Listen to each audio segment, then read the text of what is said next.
Shalom dan selamat pagi anak-anakku kelas 11 yang terkasih dalam Yesus Kristus. Bagaimana kabar hari ini? Puji dan syukur kita panjatkan kepada Tuhan atas kesehatan dan perlindungannya bagi kita semuanya.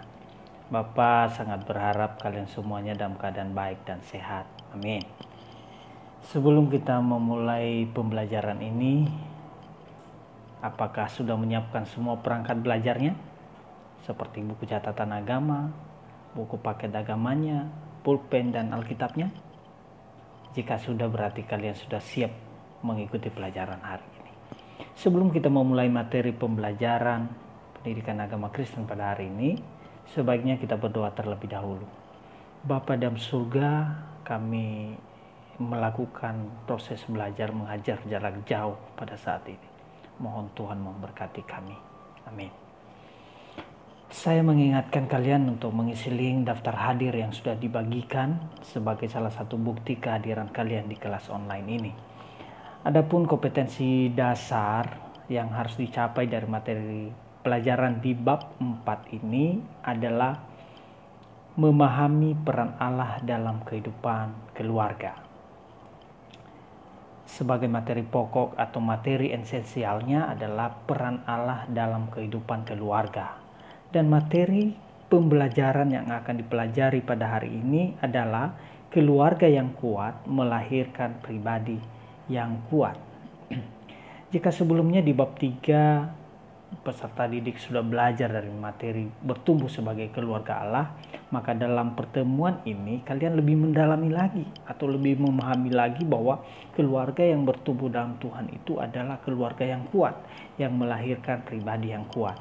Dalam materi kali ini kita dapat menganalisis secara kritis penyebab masalah perceraian yang terus meningkat sebagai dampak dari keluarga yang tidak kuat, yang kemudian memaknai keluarga yang dibangun di atas Kristus sebagai batu yang kokoh berdasarkan Matius 7 ayat 24 sampai 27.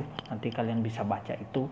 Kemudian kalian juga dapat menghayati dan memaknai keluarga sebagai pondasi yang kuat bagi pribadi dalam kehidupan.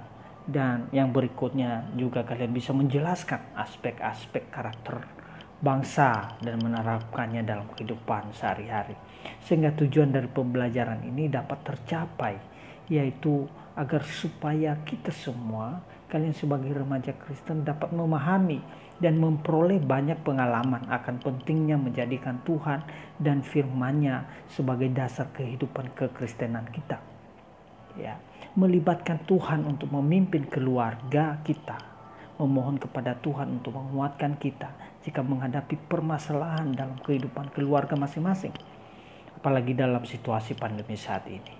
Yakinlah bahwa Tuhan pasti menolong dan memberkati. Lalu apa yang menjadi kesimpulan dari materi pembelajaran ini?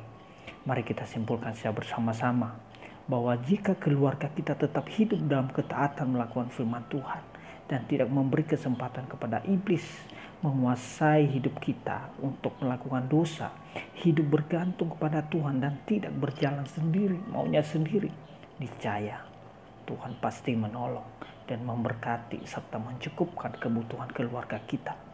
Dan tidak hanya itu, memberi jalan keluar terhadap segala persoalan yang dihadapi. Yang berikutnya adalah keluarga yang kuat akan memberikan dampak positif bagi anak dalam proses pertumbuhannya. Sehingga anak akan memiliki karakter yang kokoh, berakar dalam Kristus. Bapak dalam kesempatan ini minta kalian tidak berpergian kemana-mana kalau tidak terlalu penting.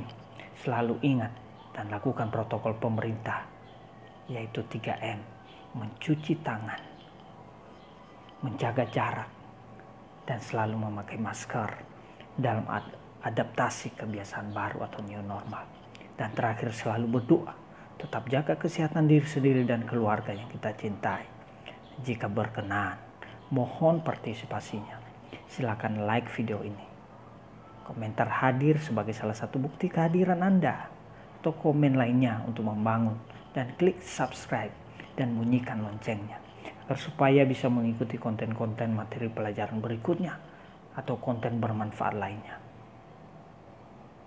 Bagi yang sudah berpartisipasi, saya ucapkan terima kasih. Mari kita refleksikan materi pelajaran yang kita terima pada hari ini. Sudahkah kita secara pribadi kuat? Ataukah keluarga kita kuat menghadapi persoalan eksternal atau internal? Atau justru sebaliknya hanya kita sendiri yang bisa menjawabnya? Jika kita sudah menjadi orang yang kuat dalam Tuhan, orang bisa kuat menghadapi kehidupannya karena Tuhan yang memberinya kekuatan. Jika keluarga kita belum kuat atau tidak kuat, kita yang mengerti, yang bisa menguatkan mereka untuk datang kepada Tuhan. Mari kita terus tingkatkan kualitasnya, jangan sampai kendor. Mari saya ajak kita semua setelah selesai belajar ini, ambil keputusan untuk hidup mengandalkan Tuhan, bergantung kepada Tuhan dan hidup takut akan Tuhan dan firman-Nya. Sebagai bahan belajar dan tugas untuk kalian pada hari ini, yaitu yang pertama, bahan materi ada di bab 4, buku paket Pak dan Budi Pekerti, terbitan Kemendikbud revisi 2017 halaman 31 sampai 40 yang berjudul Keluarga yang Kuat Melahirkan Pribadi yang Kuat. Bapak berikan tugas kepada kalian untuk mengukur sejauh mana kemampuan kalian menyerap materi dari pelajaran ini. Sebagai tugasnya adalah yang pertama, mengapa di Indonesia saat ini di masa pandemi ini grafik angka perceraian terus meningkat. Yang kedua, bagaimana Anda memaknai isi dari firman Allah dalam Injil Matius 7 ayat 24 sampai 27 dalam hubungannya dengan keluarga yang kuat melahirkan pribadi yang kuat. Dan yang ketiga adalah mohon kalian jelaskan apa saja aspek karakter bangsa yang seharusnya diterapkan dalam kehidupan sehari-hari. Peserta didik bisa belajar secara bersama-sama atau berdiskusi melalui grup kelas, forum Google Classroom, atau bisa menghubungi guru mapel agama Kristen. Apabila masih ada yang kurang memahami dari materinya, kerjakan di buku catatan agama Kristen, kemudian foto dan kirim melalui media yang disepakati atau ditentukan, entah itu WA, simak, Google Classroom, dan lain-lain. Perhatikan batas waktu pengerjaannya.